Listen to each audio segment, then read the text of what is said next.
I wanted to make this really beautiful green kind of monochromatic card. I loved designing this. Again, I did the exact same spiral stamp impression with the spray oxide ink.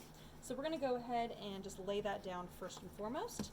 And I was just telling you how I like to use double-sided tape sometimes and glue other times. So double-sided tape is quick and easy and full adherence very quickly and not messy at all.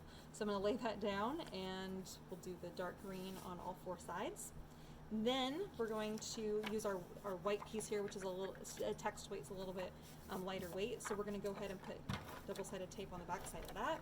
Sorry, I know you can't see what I'm doing here. Double-sided tape on the left and right, and then we're going to stick that on the inside of the card.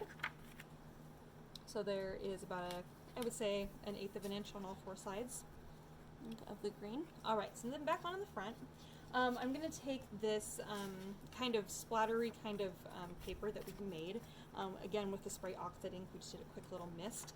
And I'm going to put double-sided tape right in the middle. I'm going to stick it on here on the left-hand side, keeping it probably about 1/4 inch on the left of the exposed pattern, so that way it doesn't look too imbalanced.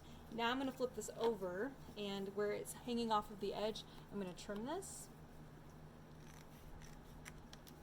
And I'm going to do the same thing with the other side. So I'm just going to go ahead and trim that off.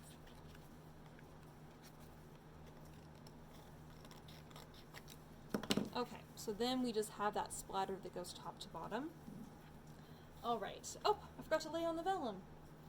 Sorry guys, hopefully you are watching this or catching this before your tape or glue has dried. I need to put a tiny little bit of double-sided tape on the left side of the vellum only. I can't believe I forgot to glue this on. I'm going to stick it all the way across onto the pattern paper, and then it's going to come out onto the right side of the pattern paper. All right, now I can stick that splatter page back in place. Sorry about that, guys. I got so excited about putting the splatter down, I forgot. Okay, now we have 3 little cacti left.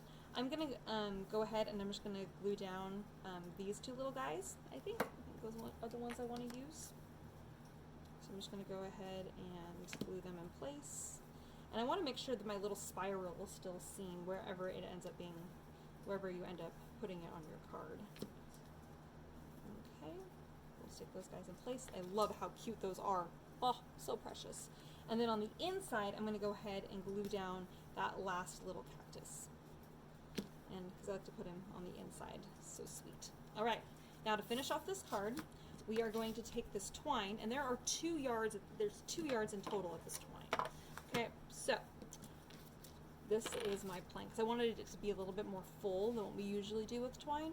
So what you're going to do is you're going to start by putting the twine so it matches at the bottom, so you have enough to tie with. We're going to open up the card, so we're going to wrap it onto the inside. Okay, this is going down to the front. All right, and we're just going to wrap it as many times as possible. And if it's not perfect, that's actually totally okay. And I like to kind of go from like the left to the right if possible. Just that way it gets a little bit more full. All right, now when it comes to the back, you see how you have just barely enough left. Actually, you want to get it so that there's actually quite a bit left. There should be a much longer piece, and we're doing that on purpose. I'm going to show you why in a minute. So what we're going to do is we're just going to tie this into a quick little knot, just a single knot, just like so. Then we're going to take this tiny little end and wrap it underneath all of the twines there. Pull that tight. Again, I haven't looped them on top of each other again. Pull it tight here, and then you're going to tie one more time, and that's just going to tighten that knot. Okay? Just like so.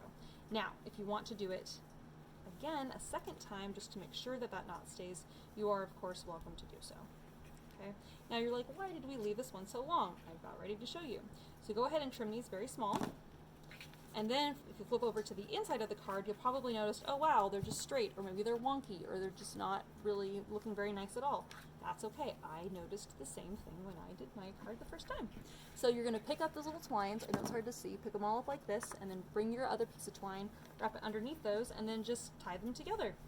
That way you have the front and the inside that look exactly the same. Now trim those off, so you get the tiny little ends again, just like before.